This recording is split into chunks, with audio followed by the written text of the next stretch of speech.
Selamat pagi, umat yang dikasihi Tuhan.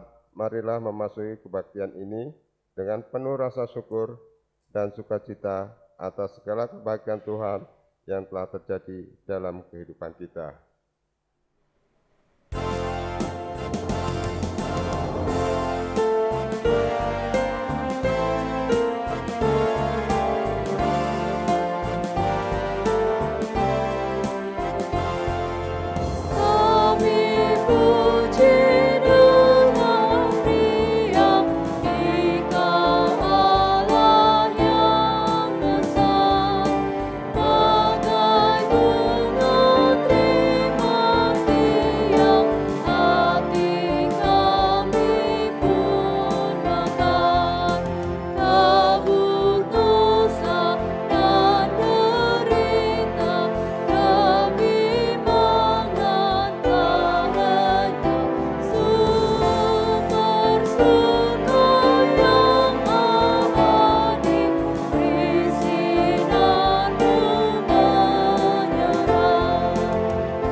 Kebaktian ini berlangsung di dalam nama Allah Bapa, Putra, dan Roh Kudus.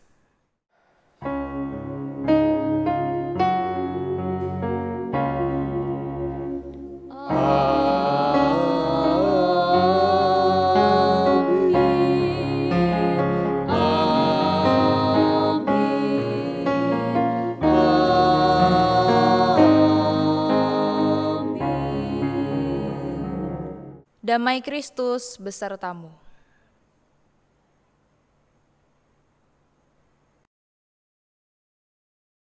Bapak, Ibu, dan Saudara, sebagai orang percaya, kita mempunyai panggilan sebagai pemberita Injil Kerajaan Allah, sebagaimana yang telah dilakukan oleh Tuhan Yesus ketika hidup di dunia ini sebagai manusia. Pada hari ini, kita akan belajar bagaimana menjalankan panggilan tersebut dalam konteks kehidupan kita sekarang ini.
Pada saat ini, mari kita mengakui keberadaan kita yang belum sesuai dengan kehendak Tuhan. Kita mohon pengampunan atas segala ketidaktepatan yang seringkali kita lakukan. Mari kita berdoa.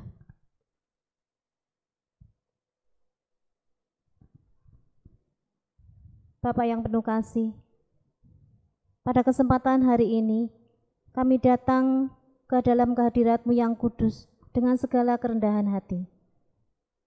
Kami dengan sadar mengakui segala dosa-dosa kami di hadapan-Mu. Seringkali kami lalai dari perintah-Mu.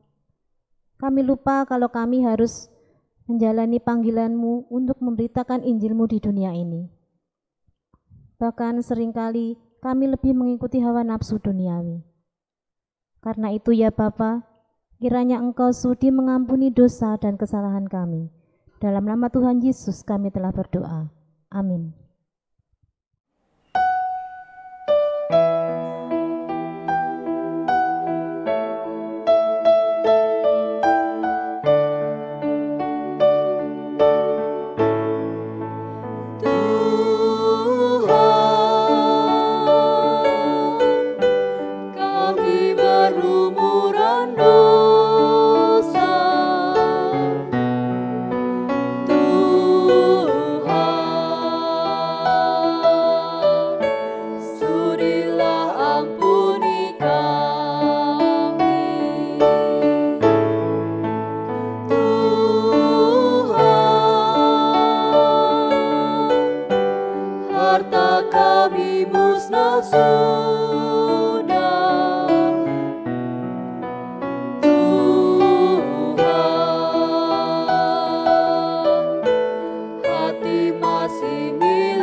Mari berdiri.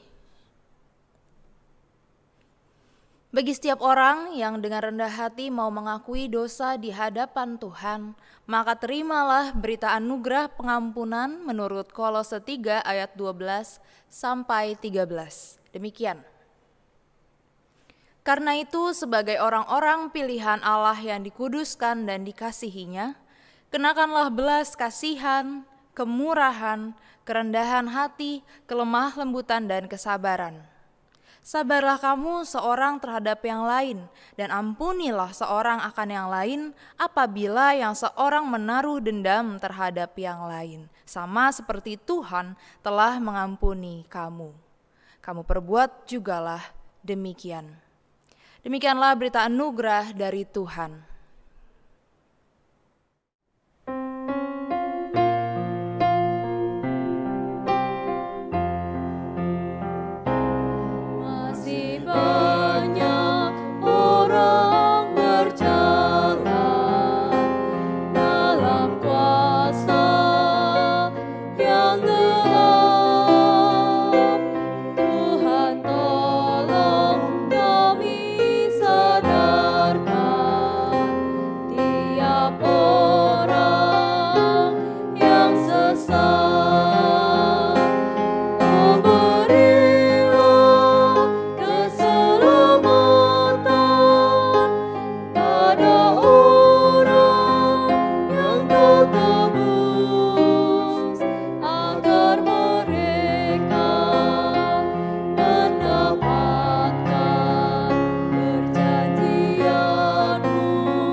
Bapak, Ibu, Saudara, kita berdoa untuk mempersiapkan diri kita menyambut pemberitaan sabda Tuhan. Mari berdoa. Bapa di dalam surga, untuk hari yang baru kami sungguh bersyukur kepada Tuhan. Kami tahu Tuhan setia memelihara kehidupan kami. Bagi kami anak-anak-Mu yang Kau pelihara, kami mau memberikan diri kami untuk Tuhan sentuh, untuk Tuhan ajar dan Tuhan ingatkan. Dalam proses kami membaca Alkitab, merenungkannya bersama, serta menjalani pesan kabar baik-Mu di dalam keseharian kami, sungguh kami memohon kekuatan dari Tuhan.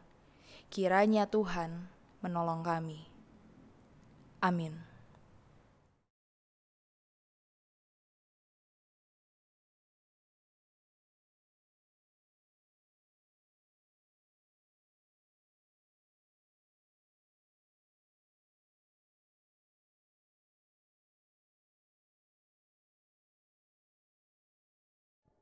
Bacaan pertama diambil dari kitab Yesaya, pasal 40 ayat 21 sampai dengan 31. Tidakkah kamu tahu? Tidakkah kamu dengar? Tidakkah diberitahukan kepadamu dari mulanya? Tidakkah kamu mengerti dari sejak dasar bumi diletakkan? Dia yang bertata di atas bulatan bumi, yang penduduknya seperti belalang. Dia yang membentangkan langit seperti kain dan memasangnya seperti kemah kediaman. Dia yang membuat pembesar-pembesar menjadi tidak ada dan yang menjadikan hakim-hakim dunia sia-sia saja. Baru saja mereka ditanam, baru saja mereka ditaburkan, baru saja cangkok mereka berakar di dalam tanah. Sudah juga Ia meniup kepada mereka sehingga mereka kering dan diterbangkan oleh badai seperti jerami. Dengan siapa hendak kamu samakan aku? Seakan-akan aku sama seperti Dia, firman Yang Maha Kudus. Arahkanlah matamu ke langit dan lihatlah, siapa yang menciptakan semua bintang itu dan menyuruh segenap tentara mereka keluar, sambil memanggil nama mereka sekaliannya. Satu pun tiada yang tak hadir, oleh sebab Ia Maha Kuasa dan Maha Kuat. Mengapakah engkau berkata demikian, hai Yakub, dan berkata begini, hai Israel, hidupku tersembunyi dari Tuhan, dan hakku tidak diperhatikan Allahku? Tidakkah kau tahu dan tidakkah kau dengar? Tuhan ialah Allah kekal yang menciptakan bumi dari ujung ke ujung. Ia tidak menjadi lelah dan tidak menjadi lesu. Tidak terduga pengertiannya. Dia memberi kekuatan kepada yang lelah dan menambah semangat kepada yang tiada berdaya. Orang-orang muda menjadi lelah dan lesu, dan teruna-teruna jatuh tersandung. Tetapi orang-orang yang menanti-nantikan Tuhan mendapat kekuatan baru. Mereka seumpama Raja Wali yang naik terbang dengan kekuatan sayapnya. Mereka berlari dan tidak menjadi lesu. Mereka berjalan dan tidak menjadi lelah.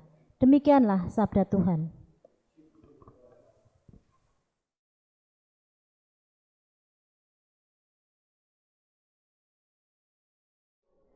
Marilah kita menanggapi bacaan pertama dengan membaca Mazmur 147 ayat 1 sampai 11 dilanjutkan ayat 20.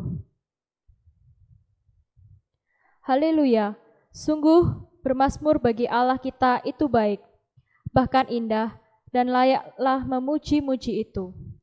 Tuhan membangun Yerusalem, Ia mengumpulkan orang-orang Israel yang tercerai-berai. Ia menyembuhkan orang-orang yang patah hati dan membalut luka-luka mereka. Ia menentukan jumlah bintang-bintang dan menyebut nama-nama semuanya. Besarlah Tuhan kita dan berlimpah kekuatan. Kebijaksanaannya yang tak terhingga. Tuhan menegakkan kembali orang-orang yang tertindas, tetapi merendahkan orang-orang fasik sampai ke bumi. Bernyanyilah bagi Tuhan dengan nyanyian syukur. Bermazmurlah bagi Allah kita dengan kecapi. Dia yang menutupi langit dengan awan-awan, yang menyediakan hujan bagi bumi, yang membuat gunung-gunung menumbuhkan rumput. Dia yang memberi makan kepada hewan, kepada anak-anak burung gagak, yang memanggil-manggil. Ia tidak suka kepada kegagahan kuda, Ia tidak senang pada kaki laki-laki. Tuhan senang kepada orang-orang yang takut akan Dia, kepada orang-orang yang berharap akan kasih setia-Nya. Ayat 20. Ia tidak berbuat demikian kepada segala bangsa, dan hukum-hukumnya tidak mereka kenal. Haleluya.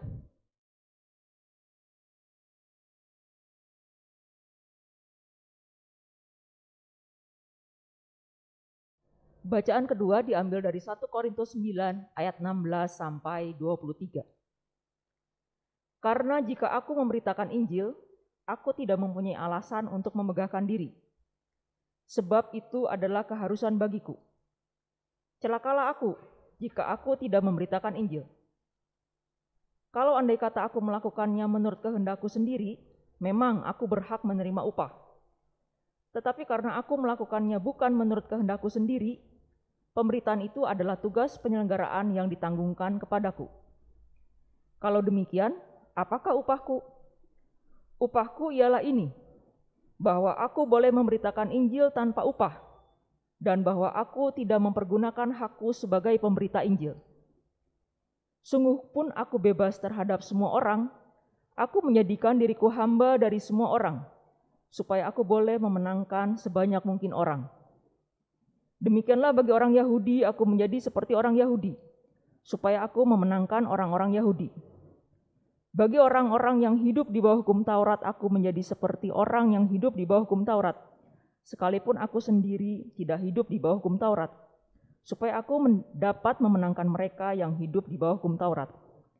Bagi orang-orang yang tidak hidup di bawah hukum Taurat, aku menjadi seperti orang yang tidak hidup di bawah hukum Taurat, sekalipun aku tidak hidup di luar hukum Allah, karena aku hidup di bawah hukum Kristus, supaya aku dapat memenangkan mereka yang tidak hidup di bawah hukum Taurat.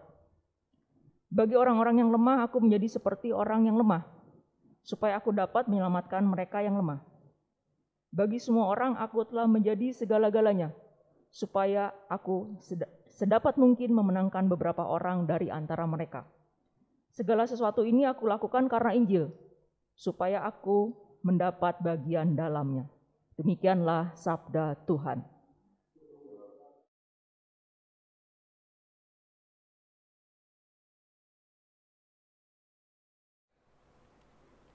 Pembacaan Injil Tuhan Yesus Kristus menurut Markus 1 ayat 29 sampai ayat 39.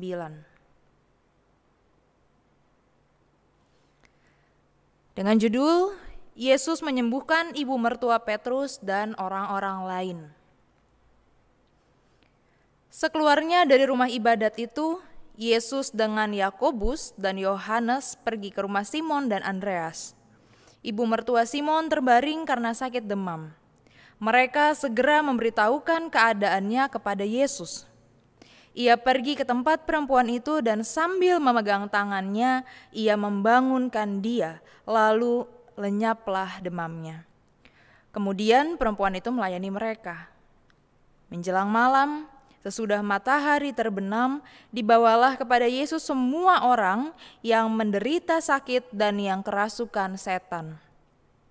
Maka berkerumunlah seluruh penduduk kota itu di depan pintu. Ia menyembuhkan banyak orang yang menderita bermacam-macam penyakit dan mengusir banyak setan.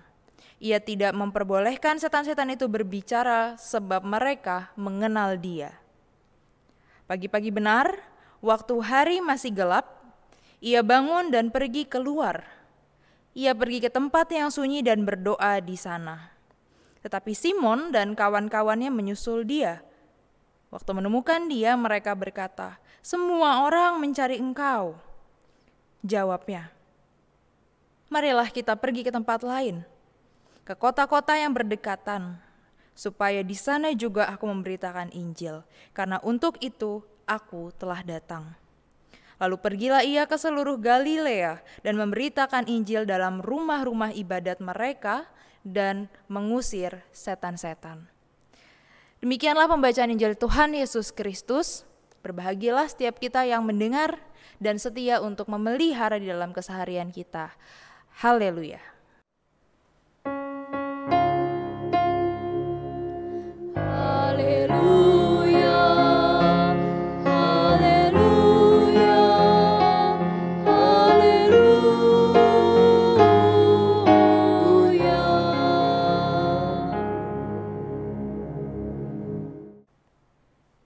Selamat pagi Bapak Ibu, Saudara-saudara. Hari ini Injil Markus 1 ayat 29 sampai 39 kita bahas, yang merupakan juga bagian dari bacaan kita minggu lalu. Markus 1 ayat 21 sampai 28. Memang Injil Markus ayat 1 ini mengisahkan banyak tentang Yesus dan karyanya di Kapernaum, khususnya dalam bacaan kita pada pagi hari ini. Di Kapernaum Yesus diceritakan dari pagi, siang, sore sampai hari berikutnya. Pagi sampai siang lagi. Paginya pada hari Sabat ia berkarya di rumah ibadat. Di sana dia mengajar, mengusir roh jahat, dan semua orang takjub dengan itu. Ini yang kita bahas minggu lalu. Lalu pada siang harinya Yesus berkarya dengan menyembuhkan ibu mertua Petrus. Dan setelah matahari terbenam ia melakukan lagi penyembuhan terhadap orang-orang sakit dan mengusir setan. Besoknya, di hari berikutnya, Tuhan Yesus mengawali hari dengan berdoa dan kembali memberitakan Injil di rumah ibadat di kota lain yang berdekatan. Kira-kira begitulah latar waktunya dari apa yang sudah kita baca pada Injil kita pada pagi hari ini. Bapak Ibu, jadi siang harinya nih setelah peristiwa pengusiran setan di rumah ibadat, Yesus bersama Yakobus dan Yohanes ini berjalan menuju ke rumah Petrus dan Andreas. Dan ternyata ibu mertua Petrus sedang demam. Nah, kalau ditelusuri menurut sejarah, sebenarnya penyakit ini sudah umum di Galilea pada saat itu. Dan juga sudah ada cara-cara yang bisa untuk mengobati penyakit itu sebenarnya. Nah, Injil Markus ini tidak menjelaskan memang secara detail apakah ibu mertua Petrus sudah melakukan pengobatan sebelumnya tapi tidak berhasil atau tidak juga membaik atau bagaimana. Tetapi yang jelas saat itu Yesus diberitahu tentang sakitnya si ibu ini. Nah, ini berhubungan dengan apa yang orang sudah saksikan mengenai Yesus. Logikanya, Yesus bisa dengan sangat menakjubkan mengusir setan pada peristiwa sebelumnya. Masa ia menyembuhkan demam ibu mertua Petrus nggak bisa?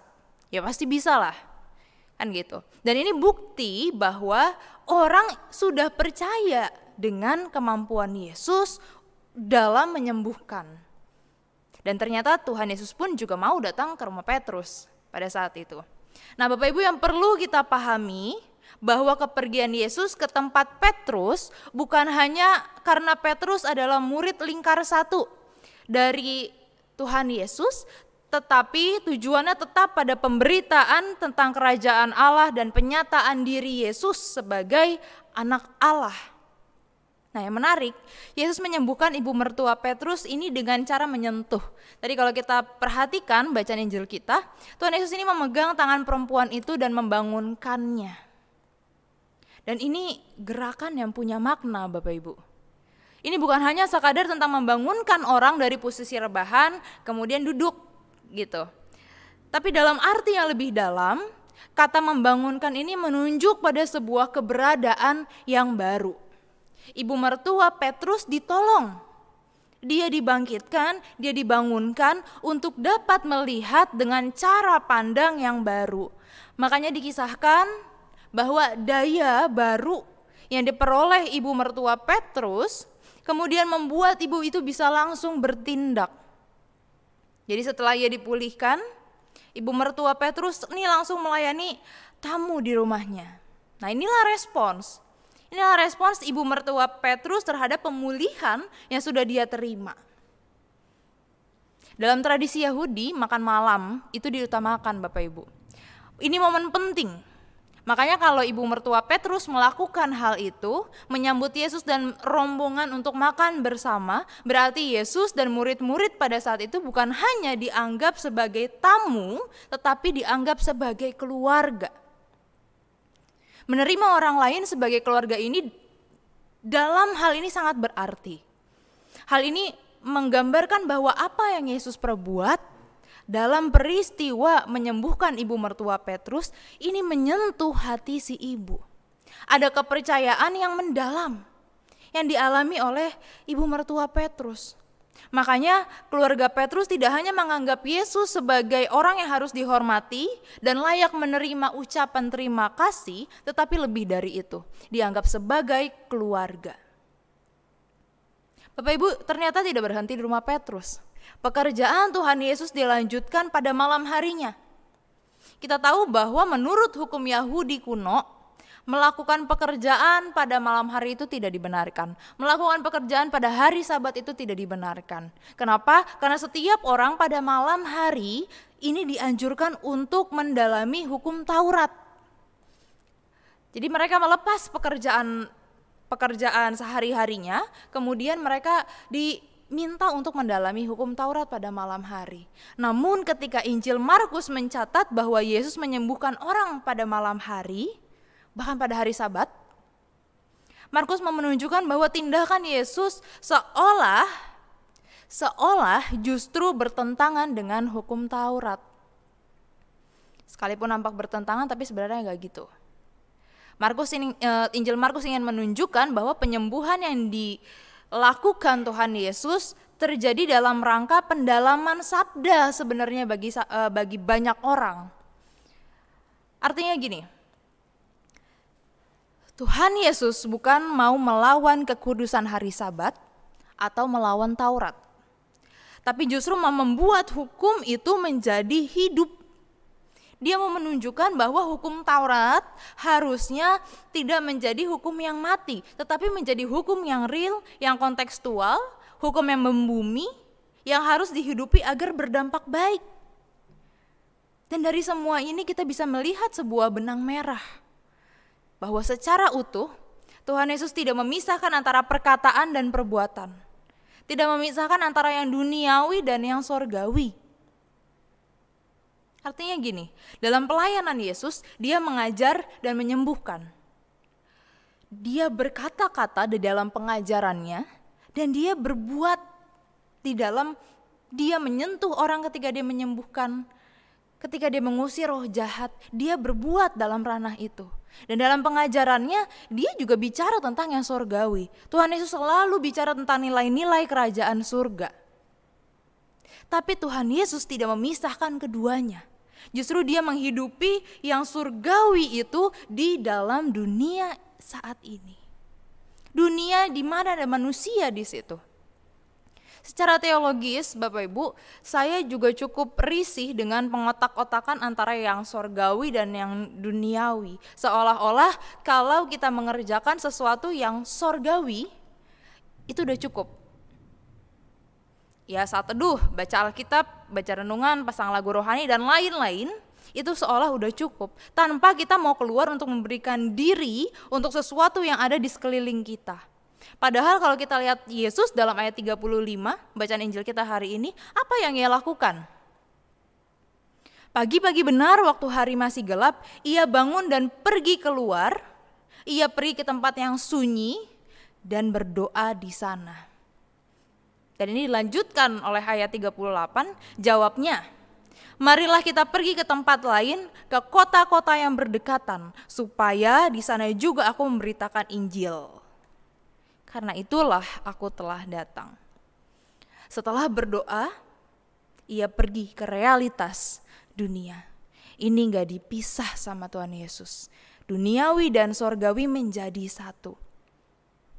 Bapak Ibu, ini juga yang harus kita adaptasi sebagai pribadi dan sebagai bagian dari institusi gerejawi. Gereja harus keluar, gak boleh diam di dalam, mengenyangkan perutnya sendiri di tengah realitas sekitar yang masih kesulitan. Gereja gak boleh menutup mata dengan lingkungan yang ada, yang menjadi realitasnya. Kalau kita keras mempertahankan yang sifatnya ritual aja di dalam gedung ini tanpa mau melihat keluar dan bertanya kepada sekitar, apa yang engkau butuhkan? Apa yang bisa kami bantu? Sesungguhnya kita sedang mengotak-ngotakkan yang surgawi dan yang duniawi. Dan ini keliru. Oleh karena itu Bapak Ibu, mari bersama kita berjalan ke arah sana. Mari kita berjalan ke arah sana. GKI Kutoarjo, Bajem Prembun, ditempatkan, dititipkan kepada kita, dipelihara Tuhan di tempat ini, bukan hanya untuk memenuhi keinginan dan kebutuhan kita, tetapi juga untuk menyebarkan kasih Allah kepada sekitar kita. Ini harus menjadi perhatian bersama. Sungguh, karena sebagai gereja, secara institusi kita perlu mengerjakannya. Kita perlu mewujudkannya bersama-sama. Dan kedepannya kita perlu mewujudkannya melalui program-program kegiatan yang ada. Dan berangkat dari pemahaman ini juga, Rasul Paulus berusaha mewujudkan pewartaan kabar baik itu sebagai sebuah panggilan yang harus dikerjakan. Kepada jemaat Korintus, Paulus mengatakan, celakalah aku bila tidak memberitakan Injil. Melalui ini Paulus mau mengajak setiap orang, khususnya waktu itu di jemaat Korintus, untuk menghayati panggilan mereka dan juga kita sampai pada kita saat ini untuk terlibat memberitakan Injil. Paulus ini menarik Bapak Ibu model pelayanannya. Dalam 1 Korintus 9, ia memberikan sebuah pesan pastoral. Dia bicara tentang upah, tentang hak. Ketika Paulus memberitakan Injil sebagai pemberita, sebagai orang yang mengingatkan untuk kembali kepada Injil, dia tidak menuntut haknya. Artinya apa? Artinya Paulus sadar bahwa dalam posisinya sebagai pemberita Injil, ia tidak selalu disukai. Dia tidak selalu dipuji. Bahkan apa yang ia sampaikan kepada orang lain bisa dimentahin, bisa ditolak. Upaya yang dimaksud ini adalah respons baik yang bisa ia dapatkan sebenarnya, yang menguntungkan bagi Paulus. Dalam kehidupan kita sebagai pribadi, pemberita Injil masa kini, ini pun berlaku sebagai teladan kita. Kadang kita merasa cukup tahu tentang Alkitab dan bisa menafsirkannya. Sadar apa yang harus kita lakukan, tahu mana yang benar dan yang salah, namun seringkali kita jatuh, kita merasa paham, kita merasa tahu, akhirnya kita jadi ingin dianggap, kita jadi ingin dihormati, kita jadi ingin diperlakukan setinggi mungkin dan tidak bisa dibantah. Padahal memberitakan Injil gak hanya tentang nunjuk bahwa ini salah, tetapi nyemplung untuk nolongin yang udah kadung salah. Makanya dalam ayat 20-23, Paulus bilang, ia menjadi segala-galanya. Ia adalah satu pribadi yang berusaha menjadi segala-galanya. Bagi orang Yahudi, ia menjadi orang Yahudi. Bagi orang yang tidak hidup di bawah hukum Taurat, dia menjadi seperti mereka sekalipun Paulus dengan sadar hidup di dalam ketaatan kok. Dia tetap hidup di dalam ketaatan. Bagi orang-orang yang lemah, ia menjadi seperti orang yang lemah. Untuk apa? Maksudnya apa? Bukan berarti Paulus melegalkan dan membenarkan ketidakbenaran, bukan. Tetapi Paulus memberikan dirinya untuk nyebur bersama dan kemudian membawa keluar saudaranya yang jatuh itu. Kadang orang kalau dipanggil nggak nengok Bapak Ibu, nggak nyadar. Harus disamperin, harus dirangkul, harus digandeng dan dibawa ke tempat yang benar. Dengan kata lain kita harus paham konteks apa yang kita hadapi dalam memberitakan Injil. Ketika kita ada di tempat kerja, lakukanlah pekerjaan kita dengan benar dan bertanggung jawab, sehingga kita bisa menjadi contoh yang baik. Ketika ada yang mengerjakan pekerjaannya dengan teledor, dengan keliru, kalau kita mau laporin ke bos doang gampang, ya masalah selesai. Tetapi apakah itu mengubah dia? Belum tentu. Tapi ketika kita mau menjadi teman yang mengajari dengan cara yang bisa dia terima, maka pelan-pelan dari proses itu kemungkinan untuk berubah menjadi lebih baik itu ada. Dalam kehidupan kita, Ketika kita punya usaha misalnya, kelolalah usaha ini dengan bijak. Perlakukanlah rekan sekerja kita, perlakukanlah pekerja kita dengan baik. Ketika kita ada di sekolah, di kampus, dimanapun, lakukanlah peran kita sebaik mungkin. Ketika kita bertemu dengan anak-anak, berikanlah contoh yang baik bagi mereka. Ketika kita bertemu dengan orang yang secara intelektual, secara ekonomi misalnya, secara usia, sekiranya ada di bawah kita, menunduklah bersama dengan mereka. Bapak Ibu, Paulus melakukan itu. Ia nggak segan merangkul mereka yang berbeda dan memberitakan Injil kepada mereka. Dan ini pengorbanan. Jangan harap upah yang menguntungkan kita dari sini. Karena kita akan capek, kita akan kesel, kita mungkin akan ditolak. Tetapi inilah esensi dari pemberitaan Injil itu, memberikan diri dan terus berusaha. Bapak Ibu, memberitakan Injil ini proses kehidupan. Sepanjang kita hidup, kita memberitakan Injil. Jadi nggak bisa instan. Apa yang kita beritakan ke orang lain belum tentu dimengerti dengan cepat. Makanya ada kemungkinan ditolak dulu. Ada mungkin gak dianggap dulu. Tetapi inilah proses itu, memang gak mudah. Ada sebuah kisah yang menarik dari, ini kisah nyata, dari yang namanya Bapak Taylor. Jadi dia adalah seorang asisten dari seorang dokter di rumah sakit, salah satu rumah sakit di London. Jadi salah satu pasien Taylor ini dirawat dengan sakit infeksi di kakinya yang parah, sungguh parah. Dan orang yang infeksi ini, yang dirawat oleh Taylor ini adalah seorang ateis. Ateis karena dia pernah sakit hati dengan masa lalunya. Kemudian tugas sehari-hari si Taylor adalah membersihkan luka bekas infeksi itu, infeksi dari si pasien itu. Kemudian pasien ini berkali-kali menentang segala sesuatu yang berbau agama, termasuk pemberitaan tentang Injil. Dia nggak pernah mau ikut kebaktian di gereja kecuali saat pernikahannya. Jadi setelah nikah di gereja udah gak pernah ke gereja lagi. Udah berpuluh-puluh tahun yang silam.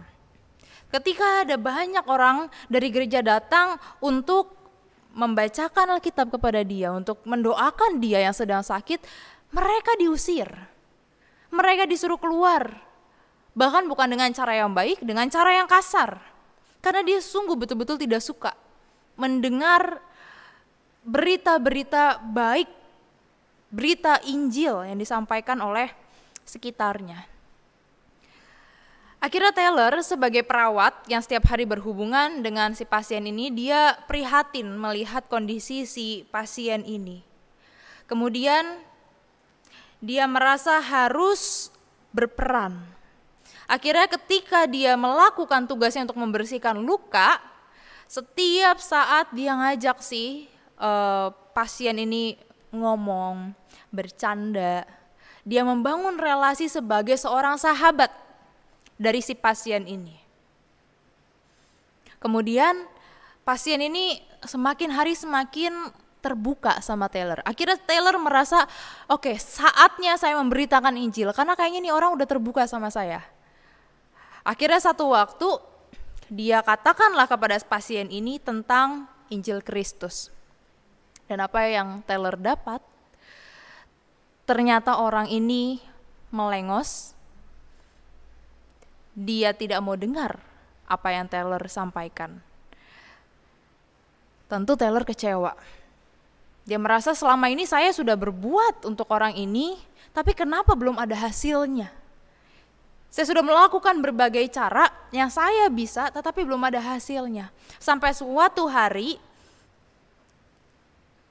Taylor merasa, oke, ini yang usaha saya kesekian, saya nggak tahu hasilnya seperti apa, tapi saya coba lagi. Akhirnya dengan rasa yang masih agak takut saat itu, dia samperin lagi si pasien ini.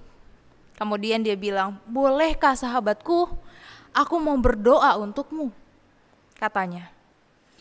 Kalau boleh diizinkan aku berdoa untukmu, aku akan sangat senang. Dan setelah percobaan kesekian itu, akhirnya si pasien ini bilang, kalau itu membuatmu lega, maka silahkan, lakukanlah. Di situ akhirnya Taylor betul-betul jatuh, dia berlutut, dia mencurahkan jiwanya kepada Tuhan, dia berdoa atas nama orang yang sakit itu. Bapak Ibu, kisah ini bukan hendak mengatakan bahwa orang-orang di gereja yang datang kepada si pasien ini kemudian tidak berhasil memberitakan Injil. Bukan. Tetapi ini mau bicara tentang bagaimana Injil itu konsisten. Injil itu harus disampaikan secara terus-menerus dan tidak mudah. Sama sekali tidak mudah. Bapak Ibu, ketika kita tahu apa yang benar dan harus dilakukan, rangkulah mereka yang tidak tahu apa yang harus mereka lakukan. Sehingga kabar baik itu akhirnya bisa sampai dan dimengerti. Mari datanglah kepada Allah, senantiasa untuk memohon kepada Dia kekuatan. Datanglah kepada Allah. Kalau kita tidak datang kepada Allah, apa yang mau kita sampaikan kepada orang lain tentang Allah? Kan lucu. Maka datanglah kepada Allah senantiasa untuk memohon kepada Dia kekuatan agar dalam segala keadaan, kegiatan kita, pekerjaan kita, kehidupan kita sehari-hari, kita bisa membumikan, kita bisa mengaplikasikan, mewujudkan pesan-pesan ajaran Yesus melalui kehadiran kita di tengah orang-orang lain. Dan hari ini Bapak Ibu, Jumat 5 Februari kita syuting ibadah minggu. Ketika tahu ada peraturan pemerintah di Jawa Tengah untuk di rumah saja pada tanggal 6 sampai 7, maka ibadah kita pun dilakukan secara online. Yang biasanya kita hari Minggu baru live secara langsung, tetapi hari ini kita mau terlibat dalam usaha pemerintah. Makanya kita lakukan secara online supaya setiap petugas yang terlibat di dalam ibadah hari Minggu juga bisa di rumah pada tanggal 6 dan 7 sesuai dengan arahan pemerintah. Ini sederhana, tetapi dengan ini pun kita bisa berperan kok untuk mewujudkan harapan bersama untuk menekan angka positif COVID. Ketika kita mencoba untuk menahan diri sementara aja di rumah di tengah kondisi yang seperti ini juga bisa menjadi bagian dari kabar baik itu juga. Karena kita harus ingat bahwa Tuhan Yesus datang untuk memelihara kehidupan ciptaan dan bukan untuk membinasakan kehidupan. Maka marilah kita juga ikut memelihara kehidupan yang saat ini konteksnya kita sedang diperhadapkan dengan virus. Namun apapun yang kita lakukan, marilah kita sadari bahwa dengan saya memulai hari ini, saya mulai lagi tugas saya untuk memberitakan Injil. Ketika kita bangun, kita berdoa dan masuklah dalam kesadaran bahwa saya hari ini akan memberitakan Injil. Lewat apa? Lewat apapun yang bisa kita lakukan, apapun yang kita kerjakan, siapapun yang kita temui. Peristiwa apapun yang kita alami, lakukanlah dengan mata dan hati yang tertuju kepada Allah. Allah yang sudah memberikan kepada kita kabar baik, maka kita juga perlu bersedia untuk menghidupi serta menyampaikan kabar baik itu di dalam dunia. Amin. Saat hening bagi kita semua.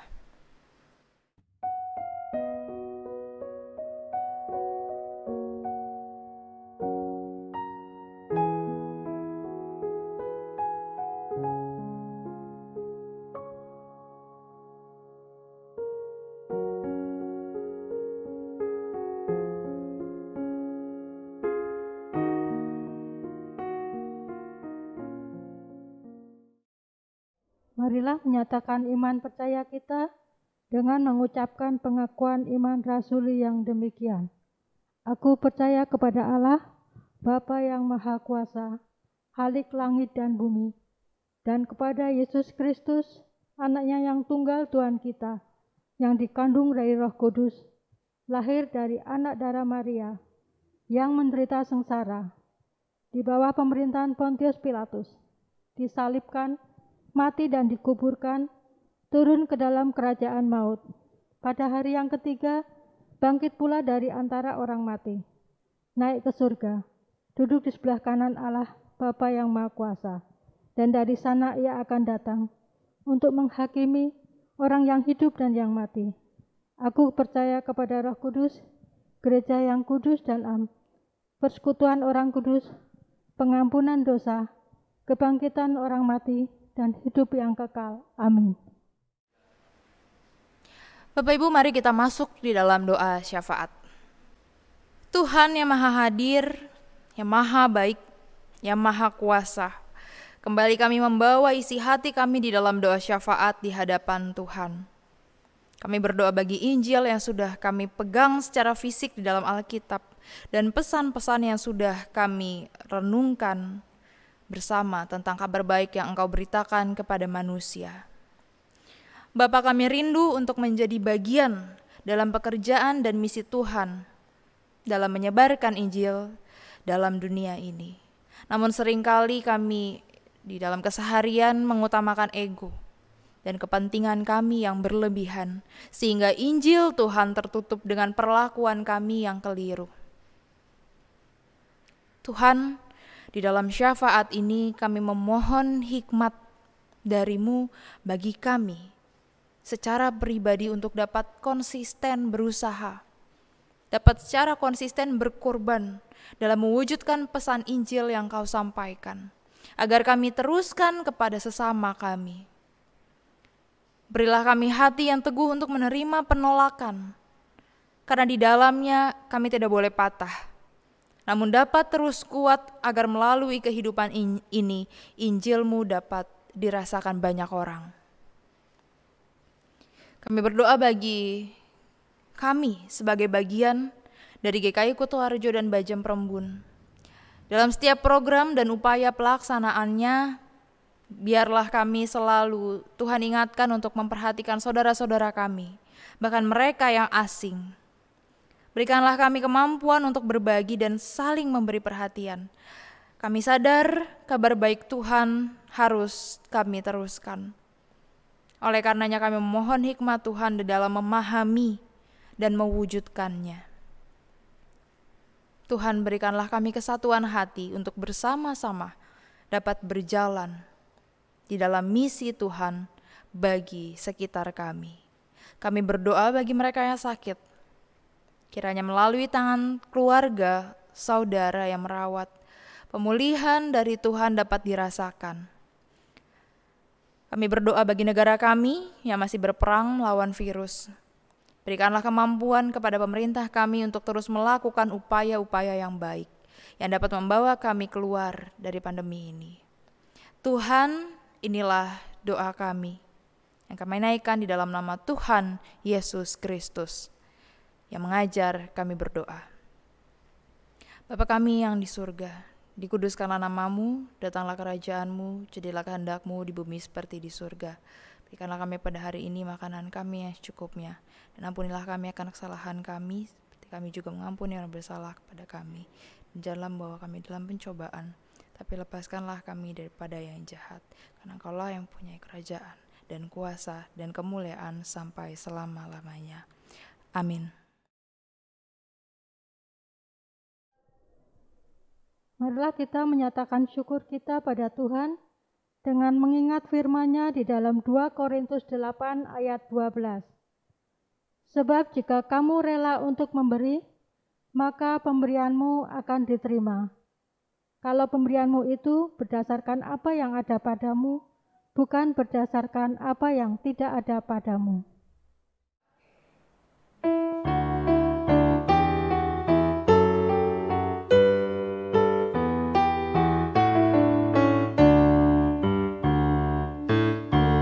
Dan langit puji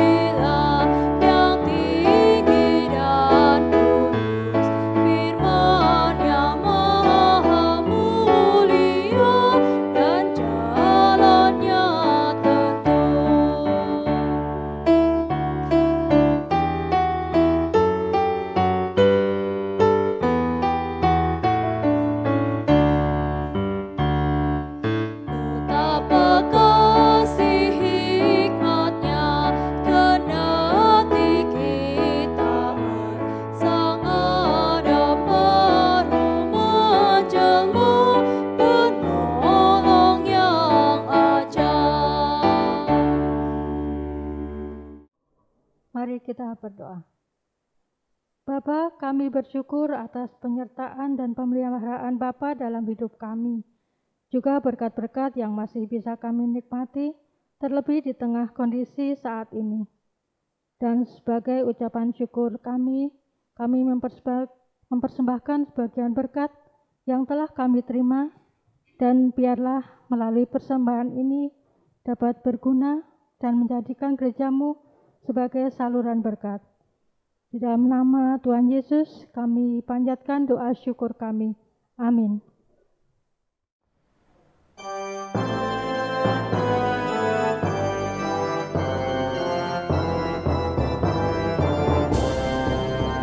Kita harus membawa berita pada dunia dalam gelap tentang kebenaran dan kasih dan damai yang menetap, dan damai yang menetap. Sejak jadi remang pagi dan remang jadi siang terang, kuasa Kristus kan nyatalah, ramani dan cemerlang.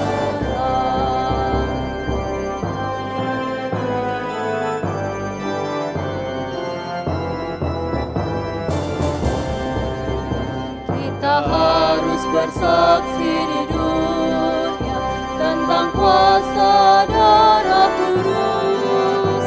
Semoga yang masih saksi terima sang penebus, terima sang penebus. Sejak jadi remang pagi dan remang jadi siang terang, kuasa Kristus kan nyatalah, ramani dan cemerlang.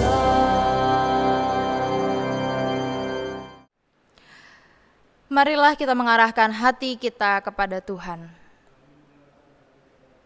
Jadilah saksi Kristus. Terpujilah Tuhan. Dan pulanglah dengan damai sejahtera, beritakanlah kabar baik dalam kehidupan setiap hari. Untuk itu terimalah berkat dari Tuhan. Tuhan memberkati kita dan melindungi kita.